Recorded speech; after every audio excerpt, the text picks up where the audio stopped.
কাছে নালিশ দিয়েছি, সেই তাদের কাছে টাকা খায়। ওরা রাতের বেলা এসে আমার বলছে, হুজুর আপনি আমাদের নাম পাঠিয়েছেন থানায়, ও থানার বাবুরে ডাকেন। ওদের রাতের বেলা সিভিল পোশাকে এসে মাল নিয়ে যায়। আমি নালিশ দেবো কার কাছে? তাদের কাছেও খারাপ যে হ্যাঁ এইটাও এমপির কাজ না। হাসপাতালে কাজ নেই, বাজারে কাজ নেই, মাদকে আমার কাজ নেই। আমার কাজ কোথায়? খালি বসে বসে জিকির করব। এই মানুষগুলো এখন শত্রু হয়ে যাচ্ছে। যে লোকটা একটু বন্ধু মতো ছিল, সাবেক ডিসি, তারা অলরেডি শত্রুতা করে তাড়িয়ে দিয়েছে, কুষ্টিয়া থেকে বদলি করে দিয়েছে। এত বড় অপরাধ করার পরও কোনো অনুশোচনা তাদের নেই। এই মানুষগুলো বুক উঁচু করে মাইকের সামনে বলে আমাদের কথা শোনে না, এই জন্য তাকে আমরা বদলি করে দিয়েছি। লজ্জা। আমি ওই দিন স্ট্যাটাস দিয়েছিলাম যে সৎ, যোগ্য এবং ভালো মানুষের কদর বাংলাদেশে নেই। যে যত বড় দুর্নীতিবাজ সে এই দেশের তত বড় হিরো। দেশের একেবারে 12টা বাজিয়ে দিচ্ছে যারা, তারাই নাকি এই দেশের এখন সর্বোচ্চ জায়গায়। আমার ভাইরা, আমি যে সিদ্ধান্ত নিয়েছিলাম এগুলো আমি পালন করবই, কারণ আমি কোরআনে কারিম থেকে এটা জানি, দুনিয়ার সবাই যদি আমার শত্রু হয়ে যায়, আমি যে বুক বড় করেছি, বুক মানে এই বড় বুক এইটার বলে না, এ বুকের ভেতরে আল্লাহ যে সৎ সাহস দিয়েছে, আমার কুষ্টিয়ার যারা দায়িত্বে আছে এরা কেন সারা পৃথিবী আমার বিরুদ্ধে চলে গেলেও ডন্ট কেয়ার, কিছু মনে করি না। নির্বাচনের আগে যেই কথাগুলো মাওলানা হোসাইন একটা টাচ দিয়েছিল, এত বেশি শত্রুতা বাংলাদেশে কোন এমপির বিরুদ্ধে কেউ করে নাই।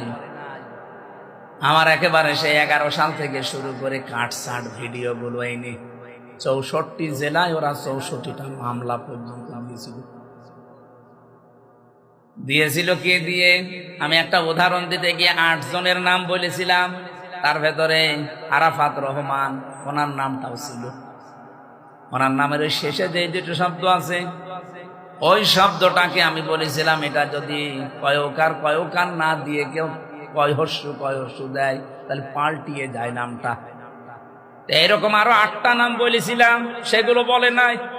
এই 15 সেকেন্ডের ভিডিও ছেড়ে 64 জেলায় 64টা মামলা দিয়েছে। ওরা মনে করেছিল মামলা দিলে মনে হয় এ বসে যাবে। আরে ভাই, আমি তো আয়না ঘরে থাকা মানুষ, জেল ও তো আমার কাছে শ্বশুর বাড়ি মনে হয়। আয়না ঘরে থেকে আমি ফাঁসির কন্ডেম সেলের ভেতরে ছিলাম 3 বছর, খেয়ে না খেয়ে আমি ঝুলেছিলাম প্রায় 11 ঘন্টা, মাথা নিচের দিকে, পা উপরে দিয়ে। আর আপনি আমার এখন ভয় দেখাচ্ছেন মামলা ও ছাতা তো আমি গুলিয়ে খেয়ে ফেলবো। এই জন্য আমাদের বুক বড় করা লাগবে ভাই।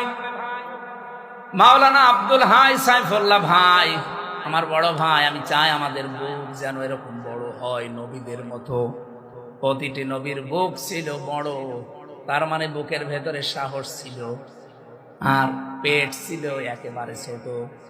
আজ বাংলার আলেম ওলামা গুলো যদি আমরা বুক বড় করতে পারতাম, বুকের সাহস নিতে পারতাম, আমার মনে হয় রাম বাম আর জেনারেল মানুষগুলো আলেমদের কদর আরো বেশি করত। এ দোষ শুধু আমাদের নিজেদেরই। আমি বুক বড় বলতে কিন্তু শুধুমাত্র একেবারে ডোনাল্ড ট্রাম্পের মতো এভাবে বুক বড় বোঝায়নি। এর ভেতরে সাহস লাগবে, ঈমান লাগবে। হযরত লোকমান বলেন, আমি নবীদের কাছে 4000 নবীর কাছে এইটা পেয়েছিলাম, 4 নম্বরে পেয়েছি। প্রত্যেকটা নবীর কাছ থেকে যে কথা বলতে হলে হিসাব করে বলা লাগবে। কত মানুষ আজকে কথা বলছে দেখেন, হিসাব নেই।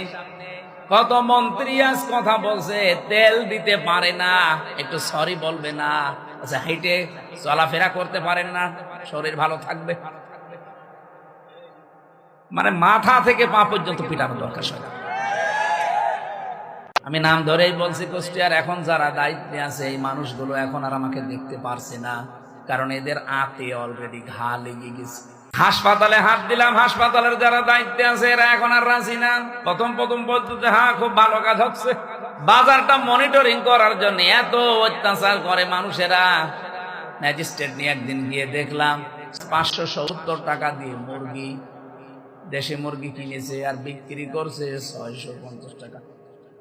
ম্যাজিস্ট্রেটকে বললাম দেখেন তো সর্বোচ্চ লাভ করার কি আছে। উনি বলছে 18 থেকে 20 টাকা। একটা জিনিসে আপনি সর্বোচ্চ 18 থেকে 20 টাকা লাভ করতে পারবেন, আর ও লাভ করছে 1 কেজিতে 80 টাকা। বলতে গেলাম আমি কালার হয়ে গেছি। বলছে এইটা এমপির কাজ না। মাদকের ওখানে গিয়ে 27 জনের লিস্ট করলাম পুরা কুষ্টিয়ার ওই পাড়াতে, যে এদের দ্বারা সমাজ পরিবার ধ্বংস হয়ে যাচ্ছে। ও আল্লাহ, পরে দেখি যাদের কাছে নালিশ দিয়েছি সেই তাদের কাছে টাকা খায়। ওরা রাতের বেলা এসে আমারে বলছে হুজুর আপনি আমাদের নাম পাঠিয়েছেন থানায়, ও থানার বাবুরে ডাকেন।